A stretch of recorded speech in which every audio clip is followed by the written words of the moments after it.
So, ladies and gentlemen, after a long time, my Jaimini guru, Marc Boney, has come in this wintry snow season. And today he's going to warm us up with his, amazing basic principled knowledge of Jyotish, which is extremely important. And he's going to explain why. So please welcome my teacher, Marc Boney. Thank you, Kapiel. You always give me such a nice build up there. I love it. I appreciate that. Nice to be back with you again. Yours is the KRS channel. And what I want to talk about today is what I call the KIS principle. Okay. Which stands for keep it simple. Yes. Right? Keep it simple. In the world, Jyotish is such a vast subject. There are so many interpretive techniques. Right, you can start drowning in them. Yeah. Especially the beginner. And so, what I like to try to emphasize with students who come to me at all levels is really getting very well grounded in the fundamentals and basic principles. Yeah. That you can do a lot with without getting too fancy. Right. Yeah. I was saying to you that I think one of the problems I see in the world of Jyotish today for people learning it is that they don't learn in a systematic, progressed. One concept builds on another way. And, that's the world today. You have all kinds of good things on the internet, right? You can watch, but it's piecemeal. Mm-hmm. Versus if you go to, say, Rao's school in Delhi, you'll progress through a curriculum in a particular way, right? Yes. One course following another that then builds on each other, which is not typically how people learn Jyotish these days, right? And so what I want to do today, in the light of the fact that I teach this course called Jyotish for Beginners, Level 1 and 2, right? And so I'll talk about at the end how I'm going to be, starting one of those courses soon. But what I try to do there is to really give people a very solid foundation and some most fundamental principles with which they can actually start interpreting birth charts and come up with some really sort of accurate sort of way, which is what I want to demonstrate. Now, as you know, one of the most basic interpretive principles in Jyotish is this idea of planets being divided into natural benefics or natural malefics, right? Yeah. So you've got Jupiter and Venus and bright moon and Mercury when it's well associated. They're the good guys, right? Yeah. And then you've got Saturn, Mars, the Sun mildly, Rahu and Ketu, depending, because they can flip sides sometimes, right? And then just so that, and then therefore the most basic yoga, the most basic combination in Jyotish is what's known as Shubha Ashubha yoga, meaning does something have the influence of natural malefics or does something have the influence of natural benefics, right? Mm-hmm.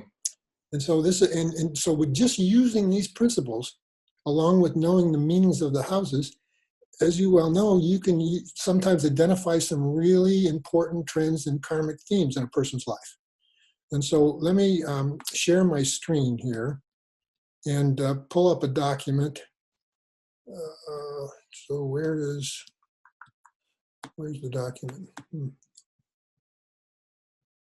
I'm not seeing what I thought I'd be seeing here. Oh no, here it is. I'm sorry. Okay. So you should be seeing a document with the chart of a man named James Garner. Yes. Okay. I don't know. Do you recognize this name? No. You wouldn't. You're too young. Okay.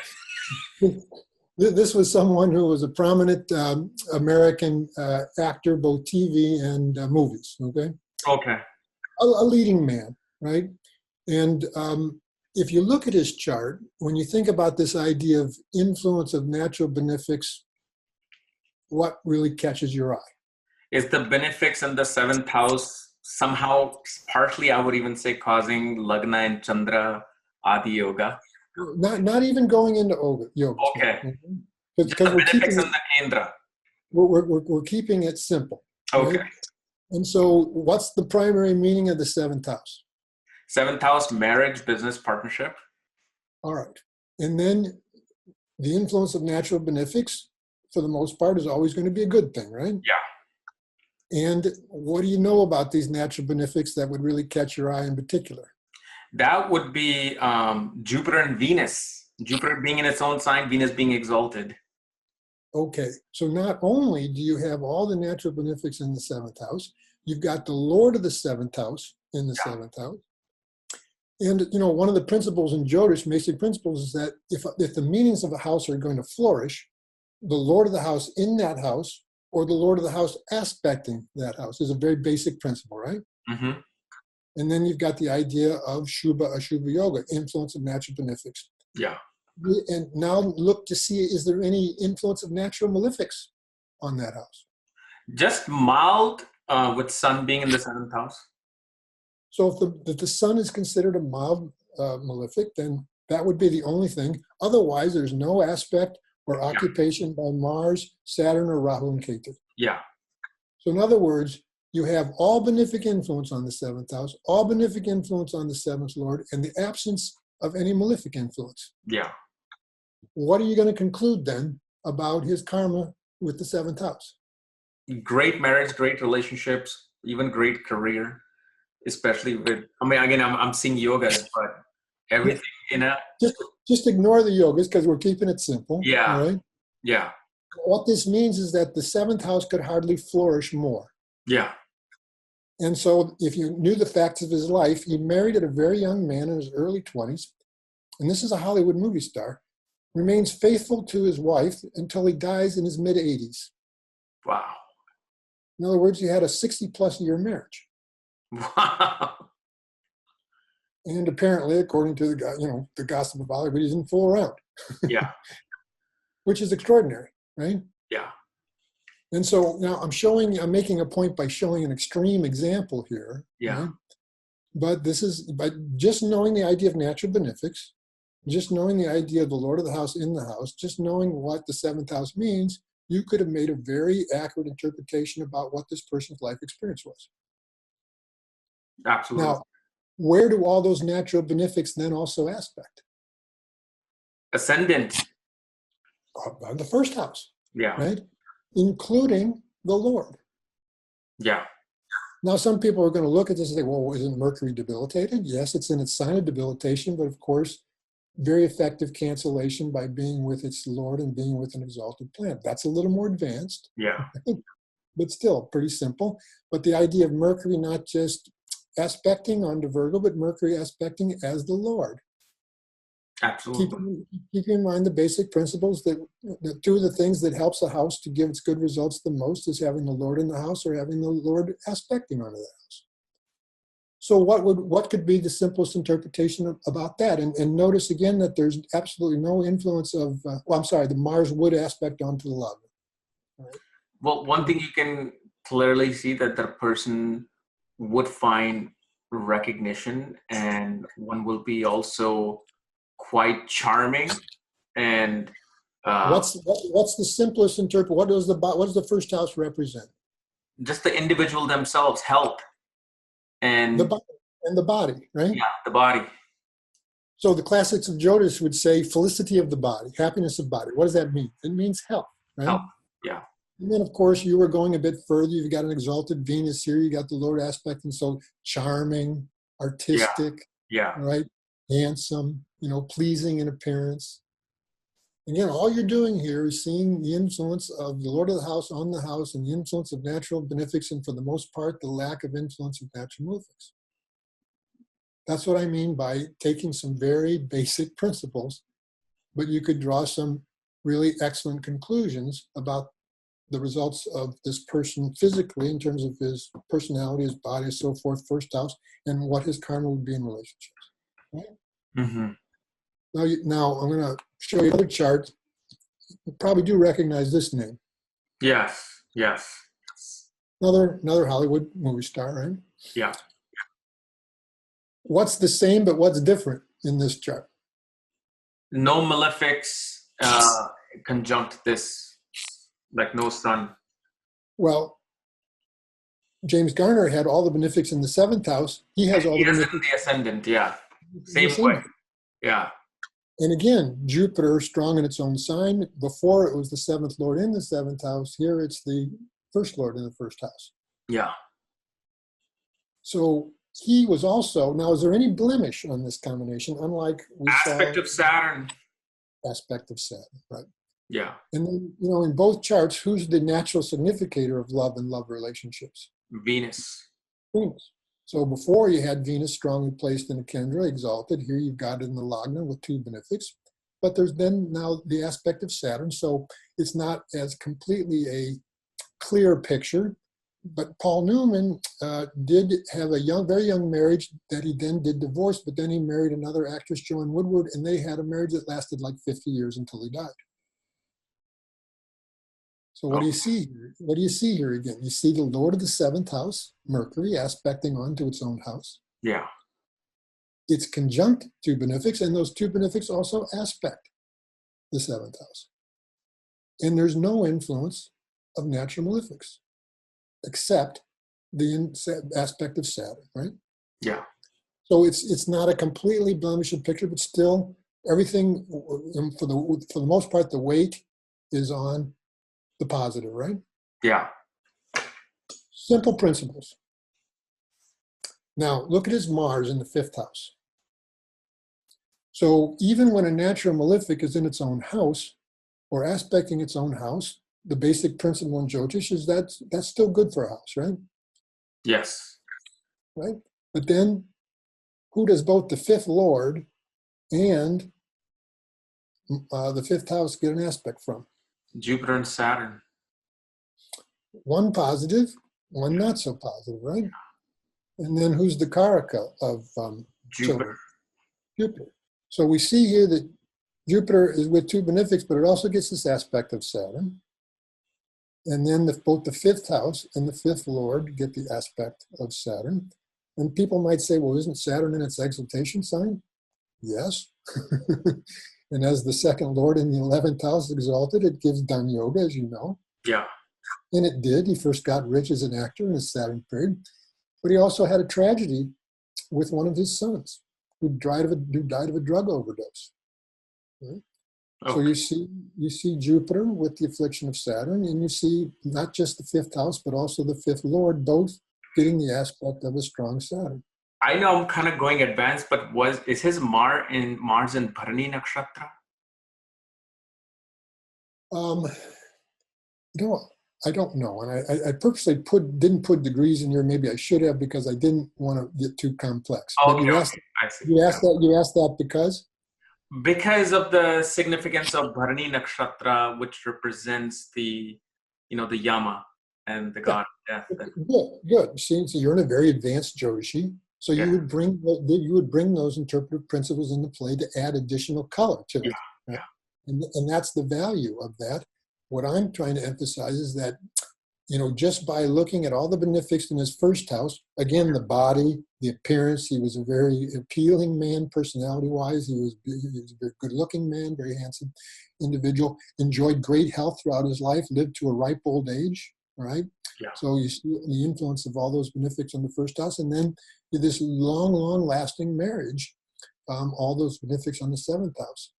But then a double influence of Saturn, both on the fifth house, fifth lord, while Karaka Jupiter also gets the aspect of Saturn. One of his children suffered a tragedy. What I'm saying is that just by using these very simple principles, you could see the potential for these things. You might not have said, well, one of your children's going to die. Right? Yeah. But you would have seen this affliction, you might say, to the fifth house, fifth lord, and that's got to create some problem at some point with one of the children, probably the eldest, right? Yep. That's my point. And then, everyone should recognize the name John F. Kennedy, right? Of course. So there's a very simple pattern that I teach my beginning students to recognize. And this is where the lord of the house is placed in one of the Dushthanas. Which are the Dushtana houses? 6th, 8th, and 12th. Trick houses, 6, 8, and 12. And then additionally, either the lord or the house also receives the additional influence of natural malefics. So again, lord of the house and a Dushtana, 6, 8, or 12. And then additionally, malefic influence onto the lord or the house. Now consider Kennedy's first house. What are the influences on the first house? It's having the Arishta Yoga. I mean, again, Sun and Lord in the 8th house with Mars, the 8th Lord. Right. So you've got the Lagna Lord in one of these trick houses, and it's also additionally influenced by a natural malefic who also happens to be the 8th Lord. Yeah. And then additionally, everyone should see that Saturn, as the 6th Lord, aspects onto the Lagna. Lagna. And the Lagna Lord. And the Lagna Lord. Yeah. So this is a very significant pattern in this chart, which again, if you just understood these basic principles, you should be able to see, and you should be able to then know that that means trouble for the first house in terms of the health, right? And by now, most everyone, at least in the US, knows that Kennedy suffered from lifelong health problems that got hidden in the press when he was president, that started at a very young age. Very few people know that there was 3 times in his life, and he was a Catholic, there was 3 times in his life when a priest was brought in to administer the last rites because doctors thought he might die. He had an incurable disease called Addison's disease. He had 3 operations on his back after that incident in the Pacific where a destroyer ran through his PT boat when he was a naval officer. In fact, he himself joked once that his biography's title would be John F. Kennedy, A Medical History, because he had so many health problems. And the potential for this is clearly indicated by just these simple factors. This pattern of the Lord of the house in a difficult house, the 8th, under additional malefic influence, twice in this case, both Mars and Saturn, and not just Mars and Saturn, but Mars is the 8th Lord, Saturn is the 6th Lord, while Saturn also aspects the ascendant. Now, what's the saving grace here? The aspect of Jupiter on the ascendant. Aspect of Jupiter on the 7th, which is why he survived as long as he did survive.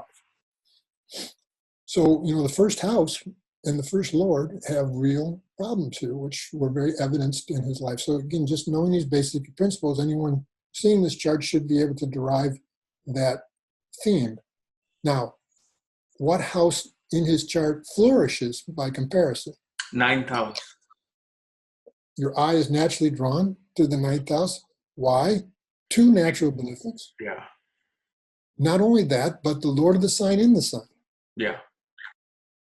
And of course, who's the natural significator of father? Sun. And they have the sun here with these 2 benefics. You can't see it here, but if you saw the degrees, you'd know that also the sun was Bhargota. And again, if you read any history of Kennedy and the Kennedy family, he benefited so much from his father's, particularly his father's wealth. Grew up in extremely wealthy circumstances, sent to the finest schools, graduated from Harvard. It's pretty much acknowledged that he never would have become president without his father's fortune behind him. Right? He had all these medical problems, but he was also getting the best medical care. Why? Because of his father. Right? So you can see how, the contrast between first house indications, first lord indications, and 9th house, 9th lord indications. Right? Would you say that the hemming with Ketu and Mars would blemish things or no in this case? Again, no good, because that's a fairly basic principle. For those who are complete beginners, when you have a 9th house, or you have any house that is exclusively hemmed on both sides by what would be called natural malefics or benefics, it can happen the other way. That could be a blemish. And yes, I'd have to say so, because of course Mercury's only under the influence of malefics here, and then therefore it becomes more malefic, right? Yeah. But then, what is John Kennedy known for? This wife who was this beautiful woman who was also, very sophisticated and, a fashion plate and very cultured, right, and all that sort of thing. And so when we look upon the influences connected to his 7th house, we don't really see the influence of any grahas on the house itself, right? Yeah. But we look to the Lord. Who's the Lord? Venus. Oh, I'm sorry, Jupiter. Jupiter. And it's very well placed in the 9th house. She was highly educated. She was highly cultured. She was beautiful.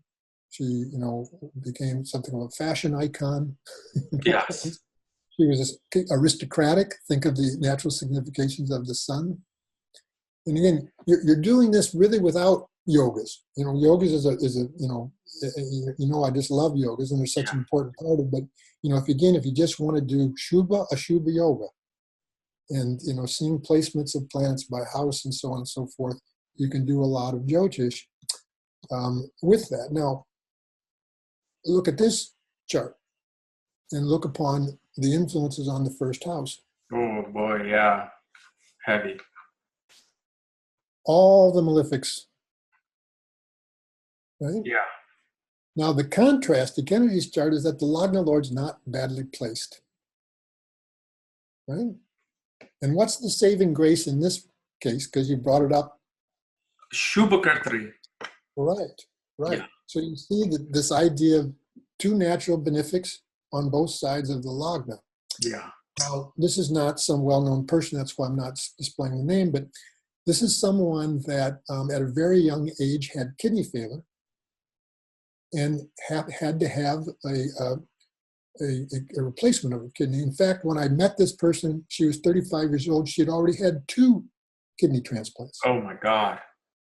without which she would not have been alive. And then we can take it a step further. If she's got all these malefic influences on the first house, including Rahu and Mars in the first house, with Mars also ruling the 8th Lord, you could time when the health crisis could come, right? Yeah. And they came in Rahu, they came in Mars, and then Rahu. Was she like 13 years old or like 3 or 13 years old when these things happened? You know, I'd have to go back to look at the exact timing. I know that the crisis related to kidney failure first occurred in the Mars Mahadasha, Okay. and then reoccurred in the Rahu Mahadasha, such that she'd had the two transplants then.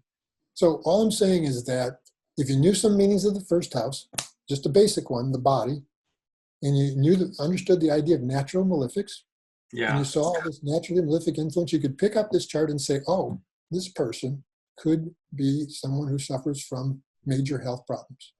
And this person is, you said, 35 now? Well, when I met her, she was 35. How old do you think this person would be now today? Over Over 40? At about 30 years. Oh, okay. So did they ever, I'm just wondering, did they or their mother dealt with any miscarriages or had to have? Well, again, why don't you explain to your audience why you're asking about that? I'm just, because you said it happened in her Mars and Rahu Dasha. Right. I'm just seeing that moon might be in Dhanishta Nakshatra. I see. Okay. So again, you have that ability to go at that deeper level. Yeah. Right. And Which look at shows more the preposition as well. So. Sure. Now, but again, I'm trying to keep it simple here, right? Yeah. I know. I'm just. No, it's okay. You know, for somebody like you, it's almost impossible to keep it simple. Yeah, yourself. I know. Yeah, my brain just starts calculating. And that's great because, you know, you're a very advanced student. Now, I asked you a while back who the natural indicator of children was, and you said Jupiter, right? Jupiter, yeah. And then which house rules children? 5th and 9th house. 5th house in particular, right? Yeah. 9th because it's the 5th from the 5th, secondarily, but mostly the 5th house. And so, you know, look at this chart. It's the chart of a man who was a former heavyweight boxing champion of the world. Right? But, you know, what you see here is similar to Kennedy's 9th house in the sense that the Lord of the house is in the house, who also happens to be that natural significator of children. Yeah. It's with another natural benefic Venus. Now the sun is there too, but the sun's the Lagna Lord. So Lagna Lord in the 5th house means that the 5th house matters are going to be emphasized in their life, right? And the fact of the matter is, George Foreman had 12 children. Oh, yeah, that's right. Yeah, he had a lot of children. He had 12 children. So yeah. In other words, anybody who just understood these basic principles, the principle I'm talking about was when the Lord of the house is in the house, that's a good thing. Secondly, is that you've got the natural significator of some event like childbirth, which in case would be Jupiter, and Jupiter happens to be the 5th Lord in its own house here. There's the additional influence of the natural benefic Venus. Sun is there, but there's no influence of natural malefics. So the classics of Jyotish would say that the 5th house matters are going to flourish. Again, independent of seeing yogas, because as you probably see, this is quite spectacular in terms of the yogas that it's formed too, including Maharaj Yoga. And he won his second heavy. He was the only man who won the heavyweight crown at age 45. He did it twice, when he was a younger man, and then when he was an older man, it happened in major period of Jupiter, sub-period of Venus. Okay. They form a very significant Raja Yoga. Now, just a little aside here. It's worthwhile reading the classics of Jyotish. You pick up little things. I remember reading a classic called Jataka Tattva that indicated that Mars conjunct Mercury can indicate a boxer. Okay. Because Mercury rules the hands. Yeah. Mars is fighting. Fighting with hands, yeah. And what do you see in this case? What's the condition of his Mars? Exalted in the 6th house of competition. In the 6th house of the fight with Mercury. And guess what major period he won the crown? Mars. Good guess, but who else gives the results of Mars? Mercury. Well, Rahu. Oh, Rahu, sorry. Okay, that's right. Rahu. Well, Mercury too. Yeah. So in his Rahu Mahadash is when he first won the heavyweight crown with this combination for boxing. And Mars goes into the 10th house from Rahu, so, I mean. Yeah. No. So now you're getting sophisticated because you're talking about Dasha Lagna, right? Yeah. Which is great. But if you're just a beginner and you've just learned these very simple principles, what can you extract from this chart? You should be able to extract that all 5th house matters flourish and that this person would likely have a lot of children. Children, yeah. Which he did. Now, in his case, think about when you're evaluating Karman relationships, what's the planet that you look at? Venus. What's the house you look at? 7th house. And therefore, which lord of which house? 7th. Venus and Moon? No. What I'm saying is 3 factors you're looking at. Karaka Venus. Yes. Influences on the house itself. Yeah. And overall disposition influences on the lord. On the Lord, yes. And this is the pattern that I was referring to earlier that you never want to miss because it gives you a very reliable interpretation about some aspect of a person's life. So what do you notice about Karaka Venus here? It is debilitated and receives the aspect of Saturn. Right. So first of all, I want to highlight that this is a truly debilitated Venus. There aren't factors for cancellation here. Okay. That's the first thing you look for with any debilitated planet. Does it get Nietzsche Banga? Does it get some factor for cancellation? The answer is no in this case. Yeah. And then you notice it gets the aspect of Saturn. So are there any influences on the house itself? No. How about the Lord? It's conjunct Saturn and the 12th Lord Jupiter. And who else aspects? Mars. So now think about that. Lord of the house, first of all, Karaka, debilitated and aspected by Saturn. 7th Lord goes to the 12th house, one of those Dushtana, one of those difficult houses. It's with Jupiter, but Jupiter happens to be the 12th Lord here, but more importantly, it gets the influence of Saturn and Mars both. So yeah. What could be your interpretation of this person's experience in love and love relationships? Just tragic love life. Exactly. Especially powerful men, maybe. But yeah, that's what I see. Exactly. We would say that this is an area of life that would be, unfortunately, an area of suffering for her, an area that she'd have difficulty for finding fulfillment. And the fact is that she's never married, even though she's a very intelligent, attractive, lovely soul. She's had. This is one of your clients, or some celebrity? Client. Client, okay. Actually, both the client who became a friend. So I'm pretty sure the audience must be thinking about this question. Say, well, Jupiter's supposed to be benefic.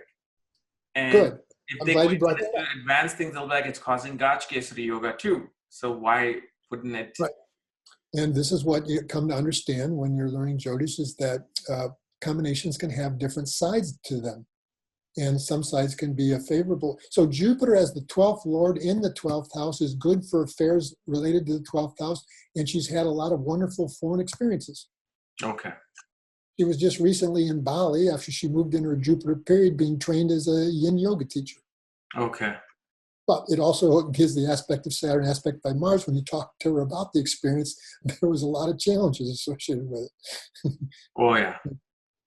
But what I'm focusing on here is what's called the Dushkriti Yoga, the patterning related to relationships. In which case, yes, the moon, the seventh lord, is with Jupiter, right? That's a plus, but it's also with Saturn and Mars, while Karaka Venus is debilitated and aspected by Saturn. So if you're drawing up a general ledger, pluses, minuses, you've got all these minuses and maybe one plus, right? And the other plus, you can also say that Venus causes a Raj Yoga, even though. Well, yes. And when she was running a Venus sub-period, I predicted that her business would pick up during that time, which it did, because as the 10th lord in the 9th, but it gave its results very weakly. It was just a minor sort of increase. It wasn't anything spectacular because Venus has weakness. Then now consider the question of children. Yeah, that too itself wouldn't be very, that is definitely, because I know they say when you look at a woman's chart, not just 5th, but 9th and 11th house, and especially just again, start with Karaka Jupiter. Just Jupiter, Jupiter being with Saturn, receiving the aspect of Mars. Right. And who's the 5th lord here? Venus being debilitated in the 9th. Aspected by Saturn. And what about the 5th house itself? Having Mars there. Yeah. So all I'm doing here is Shubha Ashubha Yoga. Shubha, okay. Meaning with the influence of natural malefics or with the influence of natural benefics. Right. So this happens to be a chart where her destiny has not been to marry. She's now in her mid-50s, and she hasn't had children. No, she's reconciled herself to that. She understands that, and she's lived a very good and productive life. But that just happens not to have been part of her karmic experience in this lifetime. Right. And what I'm saying is that possibility of that is something that could be interpreted just using these very simple principles. Not getting into yogas, not getting into nakshatra. Just Shubha Ashubha Yoga. It's all I'm really doing. And house placement, right? Because the 7th lord is placed poorly. Now, I like to joke that when God blessed me, he blessed me in sisters, because I have 5 of them and no brothers. 3 of which are younger siblings, of whom I've had a very good and affectionate relationship with, and they've been a blessing in my life. Which house rules younger siblings? 3rd house. So what are the influences on my 3rd house that you see? Jupiter, Venus, Saturn, and Mars. A lot of influences. Now Mars is the natural malefic, but why is its aspect here not a bad thing at all? In fact, it's a good thing. Because it aspects its own house. Exactly. And then not only does it get the influence of the 2 best benefics, but what? And it's in its own sign. 2 benefics that are strong. Yeah. So when a benefic is strong and it's giving an influence, it gives a more benefic influence. And the blemish is now what? What's the one blemish? You saw it. The aspect of Saturn on the 3rd house. Aspect of Saturn. But again, the picture is mostly wholly positive. So 3rd house matters, would flourish, one of which would be, the fact that I would have younger siblings, that they've all done very well in life, had, very good, productive, happy lives. And I would have a good relationship with them, affectionate relationship, and they would be a blessing in my life. How do you think Saturn has what effect do you think Saturn may have had on the 3rd house? I will tell you. Okay. Because I'm running my Saturn major period, right? Okay. Right. One of my sisters, unfortunately, is battling cancer. Okay. In fact, because I'm running the sub-period of Kapiel Raaj used to amaze people. I sat next to him when he was doing consultations a lot back in the 90s. And he used to astonish people by making comments about what's going on in their relatives' lives when he was interpreting a person's chart. So how was he doing that? He would take that particular relative, what house they represented, use that as a lagna, and see the patterning of the period and sub-period from there. So if you use Scorpio in my chart as a lagna, you see the Lord goes to the 6th, right? Yeah. And it gets the aspect of Saturn. And Venus, actually, even though it's a benefic in its own sign, becomes a Marika from Scorpio. Well, it's been in my Saturn-Venus period that there's been this health crisis with one of my younger sisters. Oh. That's the way he would do it. Do you see what I'm saying? And let's talk about your marriage. Well, my chart is a perfect example of how, you have to not just go by one factor, but see every factor. Because, I've told you that natural benefic as the Lord of the house in the house is going to make the seventh house flourish, right? Yeah. And if you pick up Parashara Hora and you read the interpretation of the seventh Lord in the seventh house, it says full happiness of marriage. But I've never married, okay? And so they'd have to add to that statement in Parashara Hora, all other things being equal. But all other things being equal are not in this case. What's going on here that would show the potential for no marriage? The two things I clearly see is obviously the sixth Lord aspecting Jupiter, and Jupiter being hemmed between two malefics, causing Papkartri Yoga. Right, and then there'd be further answer in the Vamsha, which there is. But from the standpoint of the Rashi, the indication of obstacles to marriage or potentially no marriage would be the strong influence of Saturn onto both the seventh house and the seventh Lord. This is like Paul Newman's fifth house. Not just the house, but the Lord of the house is getting a strong aspect from Saturn. Okay. And your PS is very well placed. Sorry? You could have been a ladies' man when you were young. Well, you still are. I've had a lot of wonderful relationships. I just never married, right? And I've had the privilege of being involved with some, wonderful, lovely women. But I've never married. And if you want to see the astrological reason for that, you'd have to see this influence of Saturn, a natural malefic who's also the sixth Lord, onto both the seventh house and the seventh Lord and the hemming. And then there's further reasons in the Navamsha. Venus is not the problem here. Right? Okay. But, because I was talking about siblings, I wanted to contrast, younger siblings, I wanted to contrast my chart indications that way with this chart that I actually, had to work on at one point. So we talked about the third house being siblings, right? Yeah. What do you notice here? Younger siblings. Two malefics in the third, and also moon aspects the third house. Where does the third Lord go? The third Lord is in the sixth house in sign of Scorpio. This is the pattern I was talking about, where the Lord of the house goes to Adhisthana, and additionally there's the influence of natural malefics onto either the house or the Lord, which is what you have here. You've got the sun going into the sixth house, and you've got Saturn and Rahu in the third. Moon here, it's the second Lord here. Its influence is not either positive or negative, right? It's not particularly one way or the other. Now, any other influences, and I'm going to use this example to make a point, any other influences on the third Lord sun?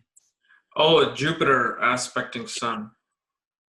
Right, and Jupiter's in its exaltation sign, but that underline means what?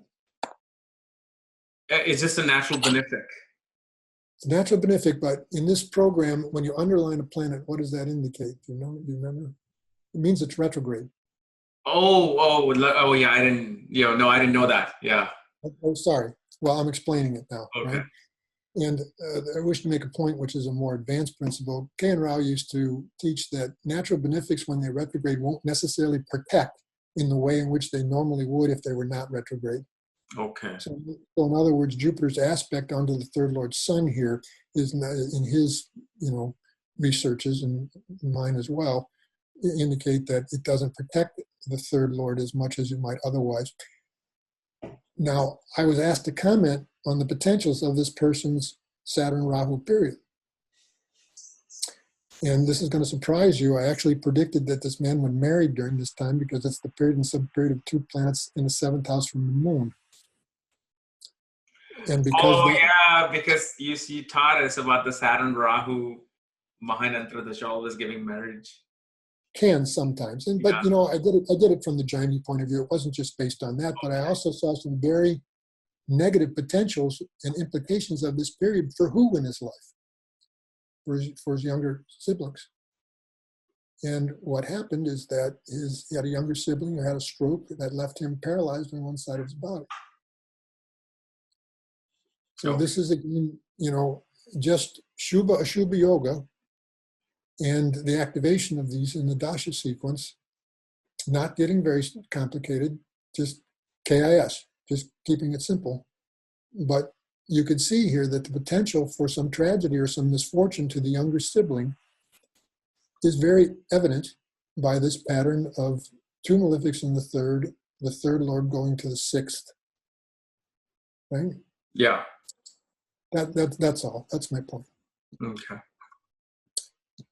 Now, let's sort of switch gears a little bit here, because I'm also upcoming here shortly. I'm going to teach my Essentials of Jaimini class, which I know you've taken, right? Yes.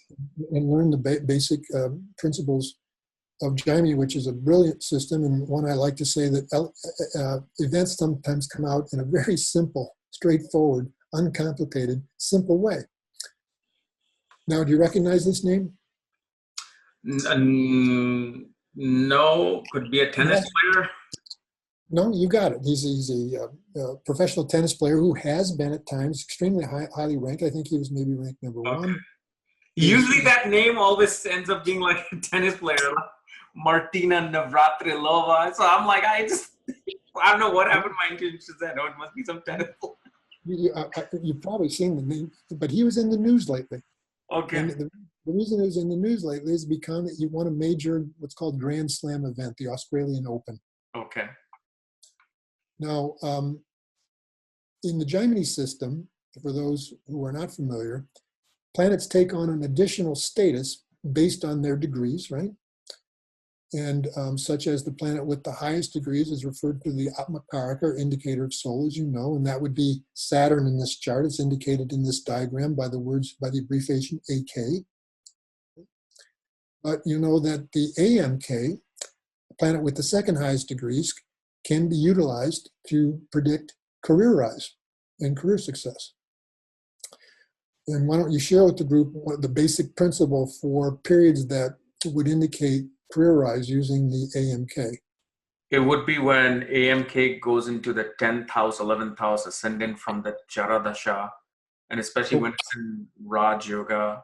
What's in Raj Yoga? Let's keep it simple. Oh, okay. Right? When AMK is strong. Well, when the AMK falls 10th. 10th. From the, and see, again, those who are new to the Jaimini system, the dashas are not planets, they're signs. So at any one time, you're running the sign, the dasha of some sign, and therefore you're going to see a patterning of the chart as if from that sign, which he's been running his Gemini period. Yeah. Okay. So we make Gemini as if it's the Lagna.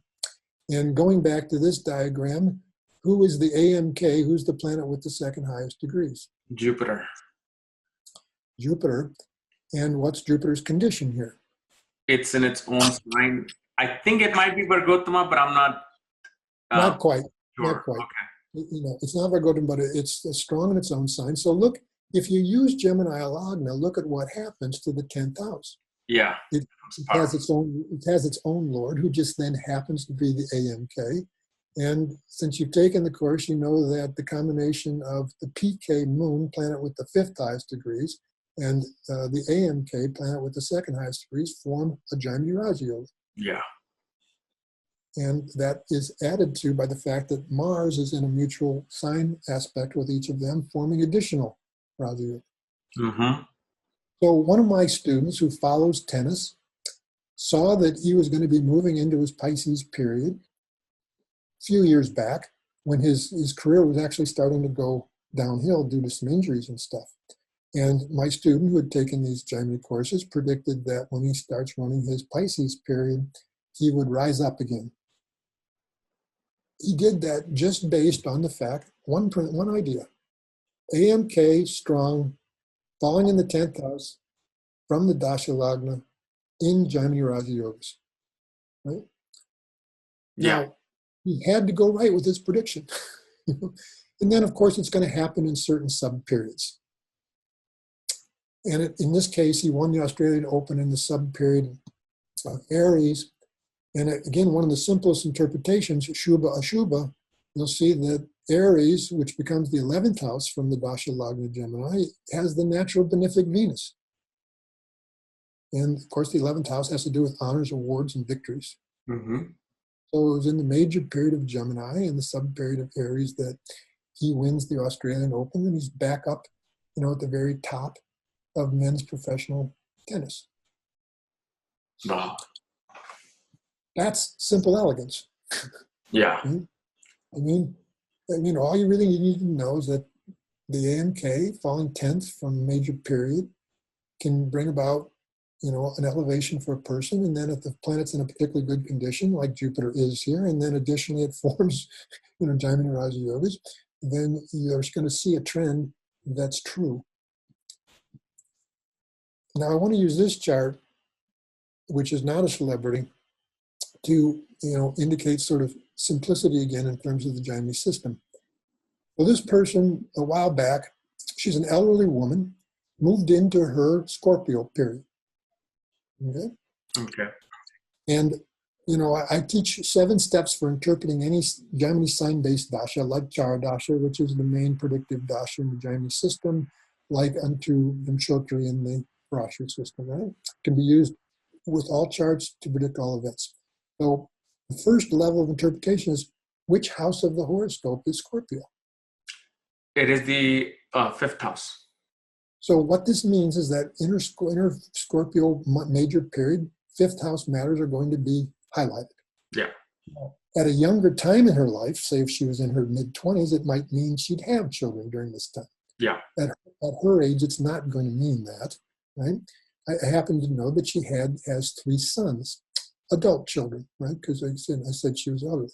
Yeah. But then the second level of interpretation, after which house is that sign, the second level is, does it get the influence of natural benefics or does it get the influence of natural malefics?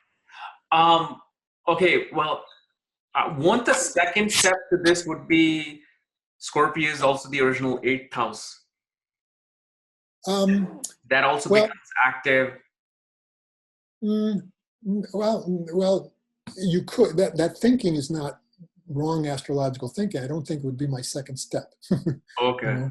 But my second step, as you saw in my outline when you took the course, is that what are the planetary influences on Scorpio? Okay, Matrikarka. Well, first just start with, what do we have a natural benefic influence? Malefic, natural malefic. Right, now put those two together. Natural malefic Saturn, in the 5th house of being activated, what could it mean? It could mean some suffering, some difficulty, some problem with regards to children. Now, you took it a step further, then you see which Karaka is Saturn, and it's the MK, which means the planet with the 4th highest degrees, carrying all the significations of the 4th house. What are some of the major indications of the 4th house? Real estate, vehicles, mother. Just stop with real estate. Okay. You just hit it on the head. Okay. Now, I want to point out that there are no other, in the Jaimini system where these aspects are sign aspects, there are no other influences on Scorpio. It's just this Saturn. But I also want to point out that from the birth lagna, Saturn is the 8th lord. Okay? And it's also the MK, so it has some connotations with regards to property and real estate. I mentioned this woman had 3 sons. Okay? So in the Scorpio period, after she moved into it, her middle age, the son that's right in the middle of her 3 sons, wanted to take her on a cruise, an extended cruise in the Aegean, where she was going to be gone for an extended period of time. Now, let me also mention that this woman has been quite wealthy with regards to real estate that she inherited. There are Dan Yogas in her 8th house here, right? In fact, the value of her real estate before she went on the cruise was $6 million. Her youngest son convinced her that, if something could happen while she was gone, somebody in the family, him, should have power of attorney, which she gave to him with the idea that it would revert back to her when she came back safe and sound. And this is where the story gets really tragic.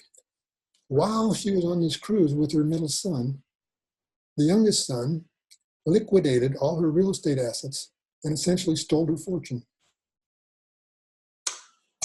Wow. Wow.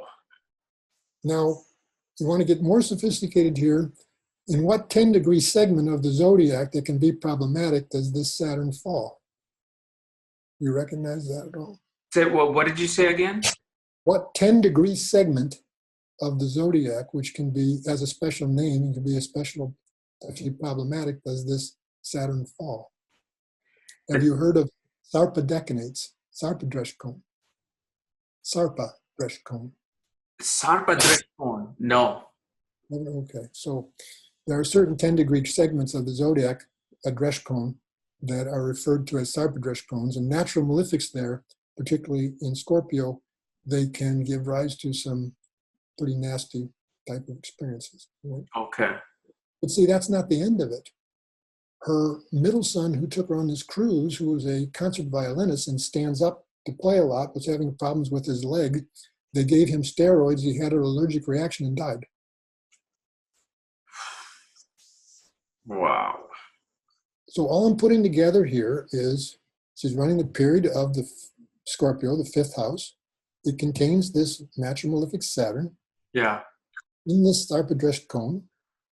And she has two tragedies happen with regards to her children. One dies and one steals her fortune. And you see, I think it was in your Jaimini class where you also taught that second layer I was talking about, like what house the original sign is. So obviously, eighth house sign, Scorpio, transformation, changes, sudden upheavals. Well, and this, sort of the financial aspect of this. Yeah. I guess what I'm trying to highlight here is that you're just using some very basic things. You should be able to see that the Scorpio period holds some potential for some misfortune with children. That's all. Wow. Now, and maybe it could involve property because Saturn's the MK. Yeah. I hope she got her money back or got. Well, the reason I was asked to give input, the reason I have this chart, I was asked to give input about it with the exact question of whether she could potentially recover any of her fortune. And I indicated that, in about a year, towards the end of 2019, she enters a period where through legal action, she potentially could recover some. Okay. That's what my prediction is. We'll see. Okay. But I won't go into the particulars of that. There's two more things that I want to discuss here before we try too much the patience of our viewers here. Kapiel Raaj taught me and other students that a powerful way of doing Jyotish is to apply both the Parashari and the Jaimini system, not to mix them, but when considering a particular question, to apply them both, right? So you've probably run into this, Kapiel. I've run into it hundreds of times, that you're contacted by a woman in India who has crossed the age of 30 and hasn't married yet. Yes, of course. Which, unfortunately, there starts to become all kinds of pressures and, they start to feel desperate and all that sort of thing. So this person whose chart we're looking at is a woman from India who has recently crossed the age of 30 and has not yet married. Other astrologers have predicted marriage when it didn't happen. So start out by just saying, what's the favorable side of this chart based on the simple principles we talked about that's on the positive end of the ledger with regards to her seventh house. Oh, seventh lord aspecting its own house. That's it. Yeah. Venus, who's also the natural significator, is not badly placed and not afflicted from the Parashari point of view, and it aspects onto its own seventh house. What's the possibility, what shows the possibility for delay and what's on the unfavorable side? Well, the possibility of delay shows the Vakartri Yoga on the 7th, and that's it. Yeah. That's it. Simple principles again. Simple principles. Everyone should see that the seventh house has Saturn on one side, Ketu on the other. This is exclusive malefic hemming, which is a blemish on the house. Yeah.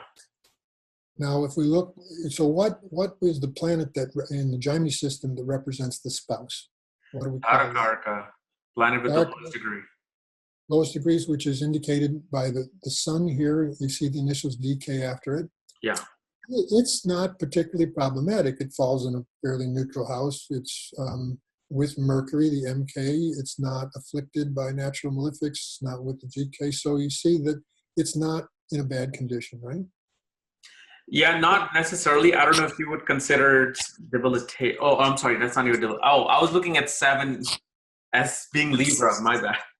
I'm like, hey, is that a debilitated sun? Then I just noticed it was Taurus. Taurus, yeah. So, in other words, we have a chart here that has shows the factor for delay, which has happened.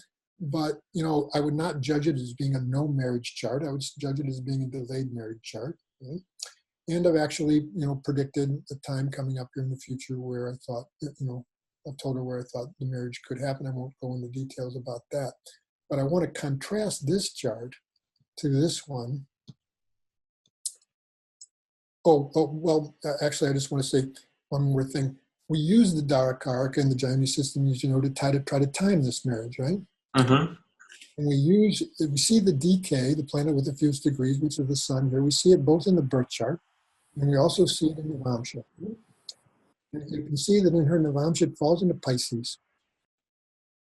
The reason I've predicted her marriage in the fairly near future is that in 2019, she moved into her major period of Virgo in Charadasha. Okay. So what strikes you there? Dharaka is 7th from the sign of Virgo. So in the marriage chart, in the Navamsha, if we use Virgo as if it's the first house, Dharaka sun goes to the 7th there. It's a classic time when a person could marry. Is she going to be 33 this year? Again, I'd have to go back and look, but okay. She's in her early 30s. Now, let me make another point. I predicted it would happen in the sub-period of Scorpio. Why would I say that?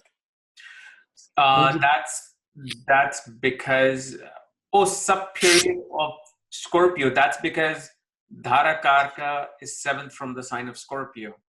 That's it.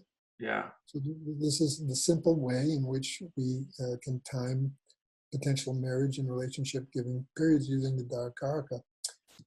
Which I have in this case, but I wanted to contrast the static potentials at birth with regards to relationship in this chart we just looked at with this one here. Why are they more severe in this case?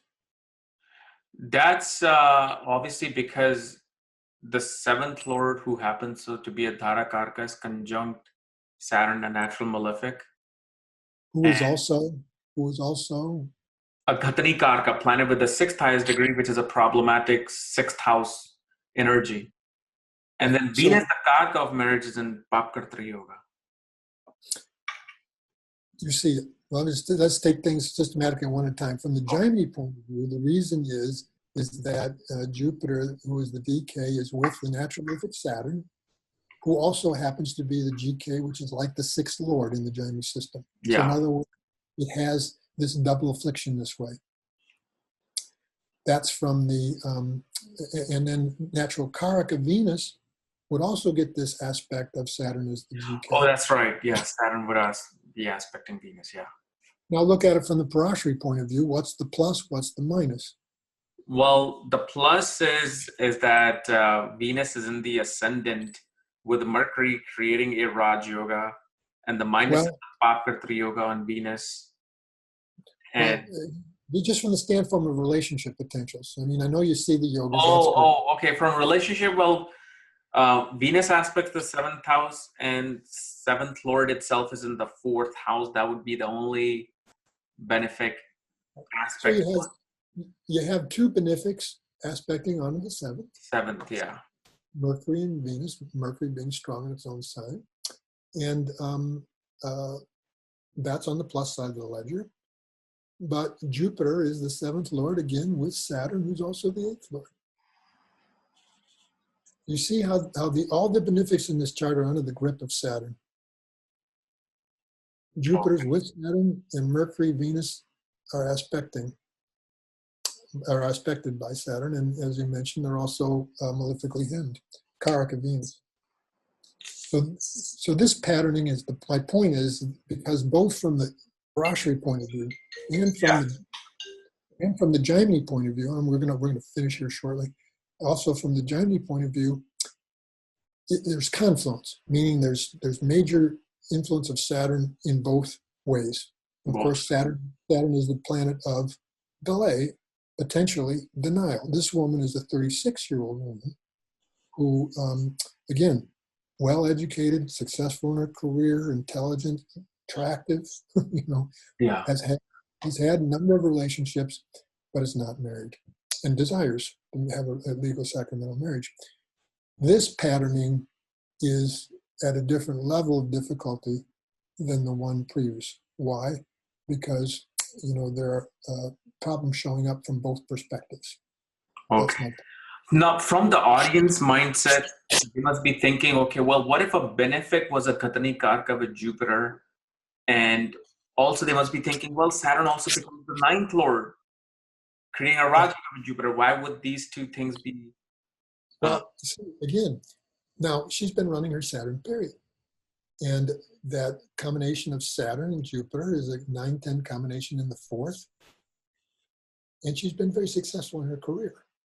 So what I'm having to explain to beginning students, because they have trouble getting this, is that the same combination that can be giving you something very beneficial and favorable from one standpoint, from another standpoint can be giving you, trouble. Yeah. And it's not as if they're either or, it's both. Right? And would you consider if a benefic, let's say Moon itself was a Ghatani Karka conjunct Jupiter or Venus Ghatani Karka, would that also for you would be a problematic thing, or would that be considered differently from a malefic to benefic standpoint? Well, it's better if it's benefic than if it's malefic, because see, in this case, it's both the influence of Saturn on both the seventh lord and Dara Karka. And Dara Karka, yeah. Now, it's a combination of things. It's a confluence of things. Yeah. Natural significator is Venus. Yeah. It's under the influence of Saturn. Yeah. Jupiter is the seventh lord. It's under the influence of Saturn. And so, but what I was trying to do here is trying to keep it simple, where we're just emphasizing Shubha, Ashubha yoga, and you're interpreting based on that. And if you interpret it just based on that, anyone looking at this horoscope would say, there could be some real obstacles in fulfillment for this person getting married and having a satisfactory relationship. But unfortunately, now, does that mean she's doomed to that? I want to end my presentation by saying Jyotish has its predictive side, but of course it also has its prescriptive side. And, by doing certain practices, the Jyotish Shastra tells us that we can modify karma.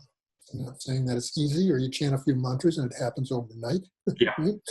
But if you, apply yourself to these practices with, consistency over time, they do have a beneficial effect, which is what I recommended to this person. Wow. And this is the level of Jyotish you're right now teaching, or you're going to be teaching soon in your course. Well, I'm offering, starting, so this weekend is the weekend of the 4th and 5th. So the following weekend, which I believe is Saturday, February 9th, and Saturday, February 10th. On Saturday, February 9th, I'm going to be starting my Jyotish for Beginners Level 1 course. Okay. And then for those who are interested in Jaimini, my Essentials of Jyotish, which is my Level 1 course. And should anyone be interested, if you just go to my website, which is simply my name, www.marcboney.com, you would see the details about these courses, where again, in both systems, both the Parashari system and the Jaimini system, I try to give beginning students a set of principles that are very reliable, that can be applied to a birth chart, and you can make a lot of accurate interpretation without getting too fancy. Yeah. Just based on those principles. And I thank you for allowing me to come on and kind of demonstrate this. Oh, anytime. No, I would love to even keep getting more and more lessons from you. So next time I come on, we'll do something way more advanced. This was kind of a more perfect. Yeah, I would love that. So yeah, thank you so much, Marc, for coming over. And guys, please go to marcboney.com to register for the courses, which are going to be taking starting next week. So thanks very much. Thank you, Marc. Bye-bye. Namaste. Namaste.